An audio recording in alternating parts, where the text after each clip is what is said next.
guys, Chris V Travels, back down here in the Northern Neck, and I've got a good one today. I'm going to visit historic Christ Church. This thing goes back to 1735. Tickets are $10. Here's a little layout. You've got some tombs, a gift shop, and the hours right now, they're open Friday, Saturday, and Sunday. And I want to give a shout out to Russell Glirum, new patron and subscriber. I appreciate your support. And first off, just little gardens. I'll walk in here real quick. Check this out. There is the Bain Conference Center. Cool little fountain right here. And you've got some medical herbs, fragrant herbs, biblical herbs, and culinary herbs. Yeah, nice day too. All right, so check-in is right there.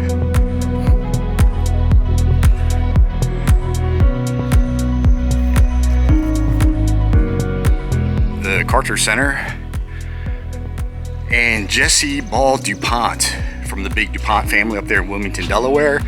They donated to a lot in this area. She's the husband of Alfred DuPont up there. They had Nemours Estate up in Wilmington. I did a video on that. You should check it out.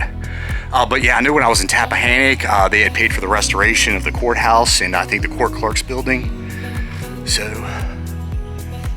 yeah, so let's look around. Yeah, like I say, here's where you check in.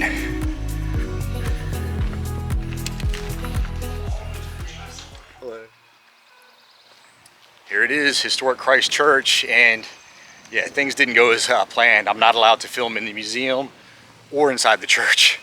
I was actually here a couple weeks ago. I kind of got different information, but that's the way it goes. So anyway, I'll go ahead and do a walk around. Yeah, completed 1735, 3 years after Robert King Carter had died. And there was an original church on this property that was built, a wooden church that was built in 1670, and they think it was on the side yard right here. So, and this is, I don't know if this is the north or south, but yeah, this is the north-south passage right there. You can see great cross breeze and pretty cool pediment right there, surrounded with rub bricks, the bright red bricks, and oxeye window up there. Pretty cool. And you've got your classic Flemish bond brickwork. And yeah, they're working on the foundation, obviously, right there. Some compass windows right there. And those things are 12.5 feet tall. Again, the arch above, rub brick, and a pretty cool keystone right there. And you'll see a hipped roof, the classic dental molding going around. Take a look at these tombs, and I see one kind of off on its own right here. And Anne, wife of John Christopher, 1867. So yeah, I'm not kind of on an island on its own, but yeah, anyway, so right here, Robert King Carter, here's his tomb, and he's actually buried in the ground underneath. But yeah, these are some of the best tombs in colonial America, and pretty wicked skull right there, and cherub, you'll see. Yeah, these things were built, they were kind of destroyed, vandalized, looted over the years. And yeah, Robert King Carter. You can pause and read as always. And over here, his two wives, and this would be his second wife, Betty Carter. Right here, he had 15 kids between his two wives. Oh, and somebody chipped the cherub right here, that face off. Oh, and I'll show you the Carter family crest. And I think that's in Latin, I think. And yeah, this is English over here. And then over here, Judith Carter. So hers is a little bit smaller. And there's probably some writing right there, a couple more cherubs. Okay. The Carter tombs, after nearly 2.5 centuries of exposure. Over here, Mary Carter. Oh, and this would be Robert King Carter's granddaughter.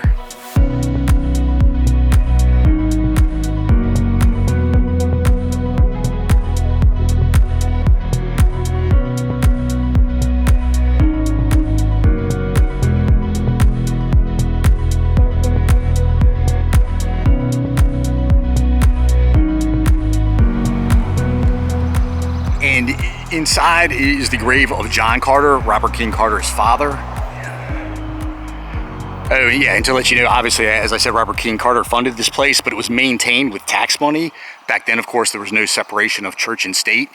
In church attendance, it was mandatory. You had to attend church at least once a month at that time. If not, you could be fined or whipped, actually, was the law. So, and like I say, this side, identical. And you can maybe see the wooden pews. I don't want to get too close. Like I say, I'm not supposed to go inside. And there's a triple-decker pulpit in there, which is pretty unique. There are only 2 of those remaining. So, yeah, that's pretty cool.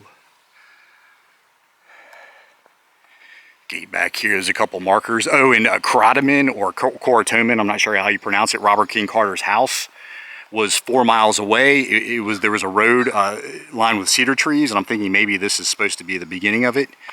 But, yeah, his house lasted 4 years before it burned down, but pretty cool hinge up top there. Custom made, I'm sure. And this is the grave of the Kelly family. And you'll see a bunch of veterans of the War of 1812. And when I was here last time, they had told me they had freed 34 slaves, 32 of which went to Liberia, which was a colony in Africa for freed slaves. Its capital was Monrovia, named after President James Monroe. And this guy over here, randomly Dr. Charles Taylor. So, look at this grave over here, and there's another one here. Well, there's 2. I don't know if I need to. They're probably not Carters. But, yeah, Nathan Euler, whoever that is, member of Wacomico Lodge 59 something. So yeah, he must have been a Mason. Alright, so this probably would have been the main entrance, and yes, this one's got more of a kind of a semicircle arch up top. Yeah, much fancier, so I'm sure the Carter family came in on the road right there.